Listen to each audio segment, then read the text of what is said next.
All right, so after posting my video on the Bamboo Labs P1P, I received a lot of questions on starting an Etsy store and what people should do if they are considering opening a 3D print shop. So in today's video, I've got a couple of tips and tricks that I have used to create success with my own personal shop, and I'm gonna share them with you. So let's get started. What's good, everybody? Ken here, you're watching OriginaldoBo, and let's just jump right into it. So 3D printing is very fun, but it's also very frustrating, especially if you plan on selling products online. There's a lot of things to consider, and some of those things you may not have considered at all ever when you talk about marketing products. So I'm gonna take you through some of the tips that I use, the tricks that I use to be able to sell my products. And let's just start off with number one. So number one is niching down into a specific category. For instance, I sell drone products. I sell drone parts for DJI drones predominantly, and some other brands as well. But I primarily target DJI products because there's two reasons. Number one, they're very popular. And number two, most DJI customers that buy a DJI product do not want to build these things for themselves. There are some people that do, and they do have a 3D printer and they want to be able to print these files. Fantastic. But those are not the customers that you are looking for. Those are not the customers that I look for. I want the people that want the basically already made solution that they can just purchase, put on their drone, and it just works. Those are my customers. Those are the ones that I worry about. So when you're talking about starting off and building a 3D print store, you have to think about your target audience, just like you do with content. What do you want to sell, and who are you going to sell it to? And is there a market for this product? So a lot of great categories or genres that you can look for is automotive. A lot of times people are looking for automotive solutions. I know in the Jeep world, there are countless 3D print shops for Jeep products that create one-off solutions that you cannot buy anywhere else. And I wouldn't even fathom to try printing these things. I'd rather just buy them ready to go because I know that these people have tested them. They're using the correct materials that are UV resistant, weatherproof, and it's just easy to pick it up and buy.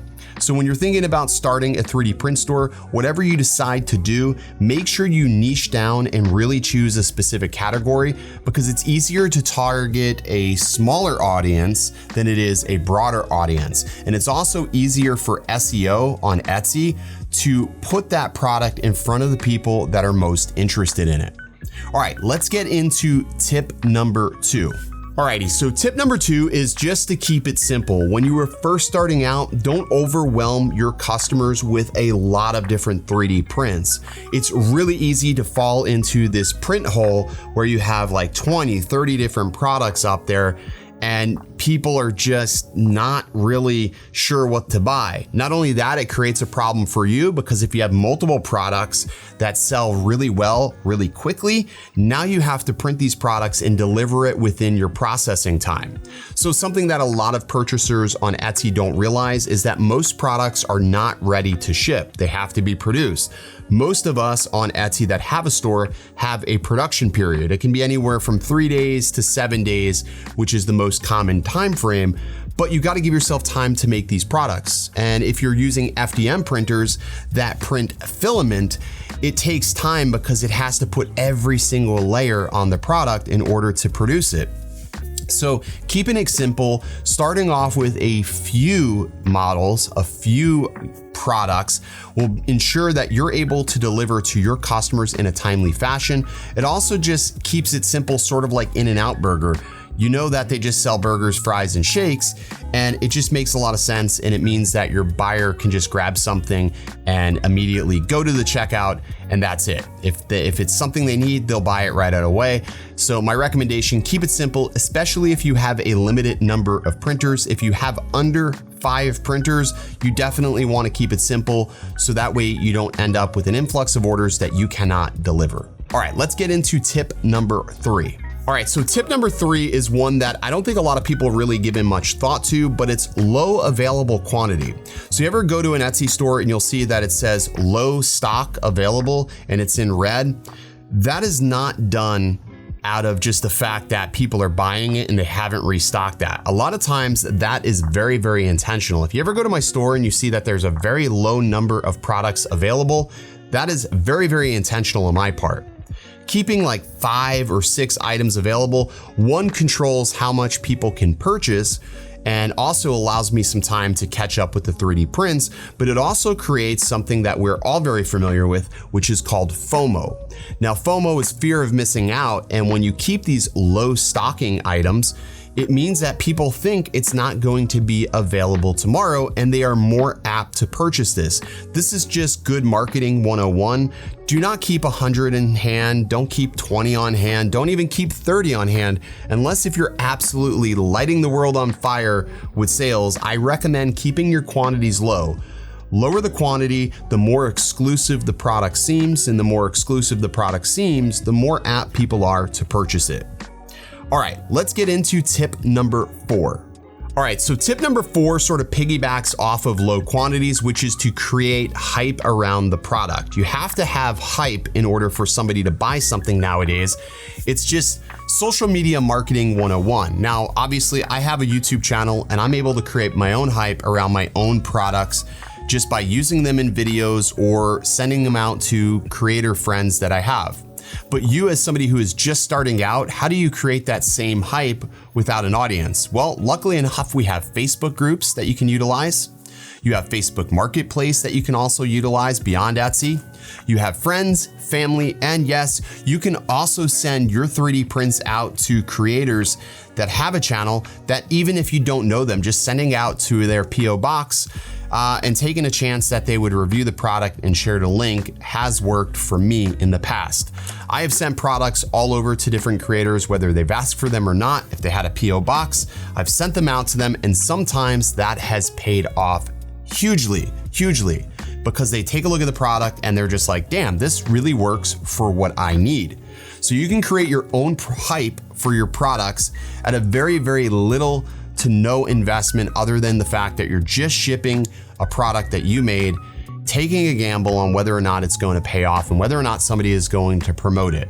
This is something that I feel like is very underutilized in marketing. It's grassroots marketing, but it's something that you can do that I know it works because I've done it personally. And I also have friends that have done it as well that don't have channels and they just have a great product and they want to get it out there.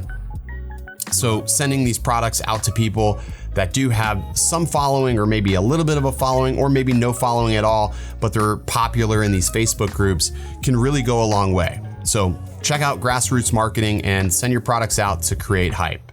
All right, let's get into the 5th and final tip. All right, so the 5th and final tip is to create memorable and funny names for your products. This is something that I have really given a lot of thought to when I first started out my Etsy journey. One of the things I wanted to do was make product names that made people scratch their heads or made people go like, wait, what the hell is that? For instance, we call these ribbed riders. These are actually our tactical riders. And yeah, is it a play on a condom? 100%. Is it inappropriate? Hell yeah, it is.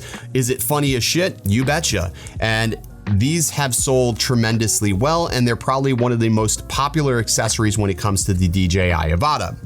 We created these about a year and a half ago. These are called love handles. And I mean, how perfect is that name? Because it's literally something that sticks out on the side, and love handles are notoriously something that people want to get rid of. But these are love handles that people actually want to put on because they actually help you instead of hurt you. I mean, you're still not going to be able to fit this into a case with these love handles on, much like you're not going to be able to fit into your size 32 pants if you have overbearing love handles, but you get the point, a funny name. So creating funny names like a helmet or a bad idea mount, like quite literally I called this a bad idea because at the time I thought that this would be a bad idea to do. Calling things for what they are face value make people go, and they remember that product, they talk about that product, and they share that product. It's just good marketing when you have a creative name that somebody else was not willing to take a risk on. It will pay off for you. So piggybacking on the fact of creating creative names, you also have to think about your descriptions. Being funny or just really super random in your descriptions of your products also mean that more people will spend more time on your product page reading about your products. So try it out for yourself. And then obviously having a good quality built product that actually works goes a long way as well. But these are my 5 tips that I have used, and I use these religiously on my Etsy page, and it really has worked.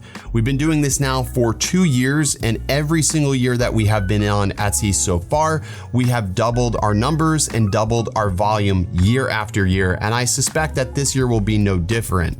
The biggest thing is you got to take a chance on yourself. You have to believe that it is something that you can do, and then once you set out a plan and you have a blueprint, keep executing on that blueprint. All right, that's gonna do it for this video. If you enjoyed this series on Etsy, I will have a lot more tips and tricks when it comes to Etsy and talking about SEO and how you can grow your page. So be sure you click that subscribe button so you don't miss future videos just like this, and I will see you next time. Stay original.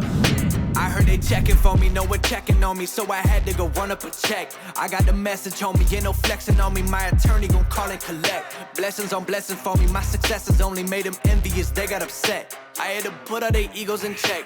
I want the money, the power, respect, and I heard you not throwing so